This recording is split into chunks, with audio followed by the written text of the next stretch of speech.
Today we are going to read Chapter 2 from The Dragons of BlueLand, written by Ruth Stiles Gannett.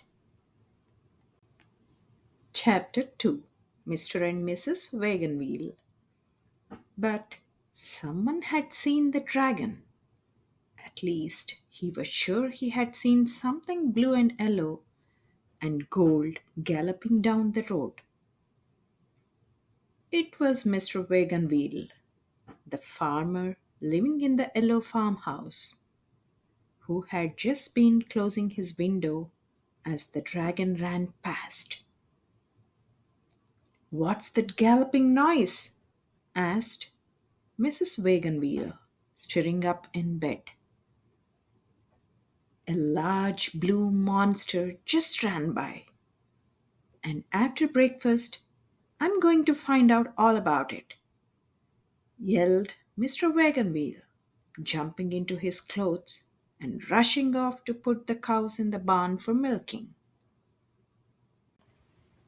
Mrs. Wagonwheel meanwhile made pancakes and coffee, but forgot to boil the eggs. She was horribly upset at the thought of a monster rushing past her house at 5 o'clock in the morning. Mr. Wagonwheel hurried through the milking, let the cows into the pasture, and dashed back to the kitchen. He was anxious to eat and be off after the blue demon, as he had decided to call whatever it was. He swallowed a pancake whole and banged 2 eggs on the side of his cup. Splop! Raw egg flew all over the table and Mr. Wagonwheel. Mrs. Wagonwheel had forgotten to boil the eggs, of course. "Martha, what's the matter with you?" yelled Mr. Wagonwheel. "Oh, I'm sorry," said poor Mrs. Wagonwheel. "I'm so upset about that horrible monster. I don't know what I'm doing."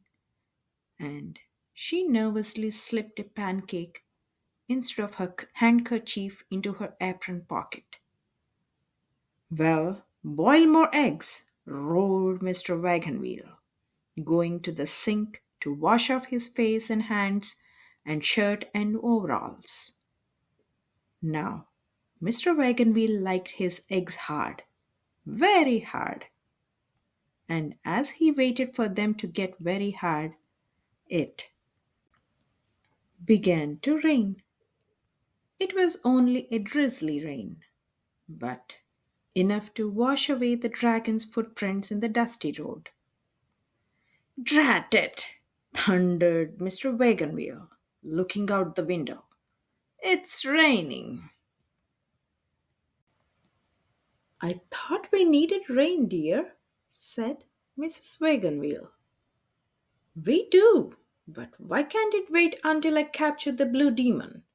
Now, maybe I'll never find him." "Maybe it's just as well," said Mrs. Wagonwheel, carefully putting a spoonful of salt in her coffee.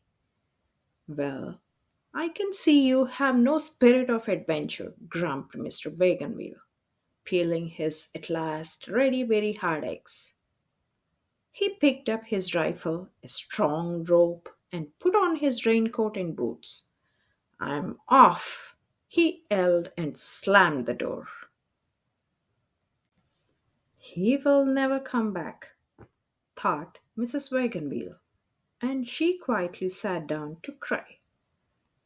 Mr. Wagonwheel ran down the road, pouncing on bushes, peering behind trees, and examining roadside ditches, yelling all the while, "Coming, ready or not." He made such a racket that the cows heard him in plenty of time. They huddled around the big culvert where the baby dragon was hiding and pretended to be busy drinking water. For they had found the sleeping dragon while Mr. Wagonwheel was eating his very hard eggs. "Wake up," they had said, and tell us what you are and what you are doing in our culvert. The dragon woke up with a start and then smiled at the friendly cows. I'm a baby dragon, he explained, and I'm on my way home to the great high mountains of BlueLand. But what are you doing in our culvert? Asked a cow. I'm hiding. You see, most people think that there are no dragons left, and if I should be captured, I would surely end up in a zoo or a circus and never get home again. Shh, said another cow. I think I hear Mr. Wagonwheel now. All through milking time, he was muttering about catching a blue demon. He must have meant you. It was then that the cows huddled around the opening to the culvert, and the dragon crouched down on his stomach in the water. The culvert? Yelled Mr. Wagonwheel, brandishing his rifle. An excellent hiding place for the blue demon. And he started down the bank on the other side of the road. It's all over now, thought the dragon, who could tell where the farmer was from the noise he was making. But just then, Mr. Wagonwheel looked across the road at his peaceful cows and thought, my cows would be in a panic if the demon were hiding here. He turned back up the bank and ran down the road, beating the bushes and peering behind trees. The cows grazed nearby all day long, talking to the dragon and telling him when it was safe to come out of the culvert. Toward evening, they heard Mr. Wagonwheel stamping back along the road, yelling,